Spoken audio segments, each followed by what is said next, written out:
ada beberapa hal yang ingin saya sampaikan dalam kesempatan yang berbahagia ini. Setelah 1 minggu lebih saya dilantik sebagai PJ Wali Kota Banda Aceh. Hal-hal tersebut yang akan kita lakukan dan langkah-langkah kebijakan dalam periode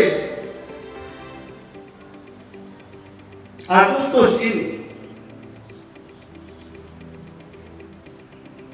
antara lain kita sama-sama memahami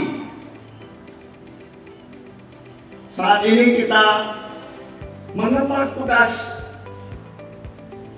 menjalankan amanah yang merupakan arah kebijakan pembangunan tahun 2023. Di samping itu kita juga sedang melaksanakan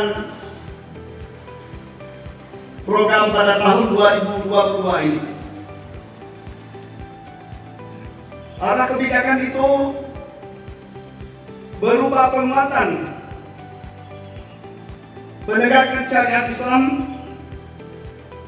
reformasi birokrasi, pemberdayaan ekonomi, pelayanan kesehatan, dan peningkatan kualitas fungsional infrastruktur. Dan himbauan saya lagi khusus untuk rapat di seluruh lingkungan pemerintah Kota Banda Aceh ketika mendengar suara azan, baik di tingkat kota, kecamatan, kampung, segera menghentikan untuk melaksanakan sholat khususnya di waktu subuh.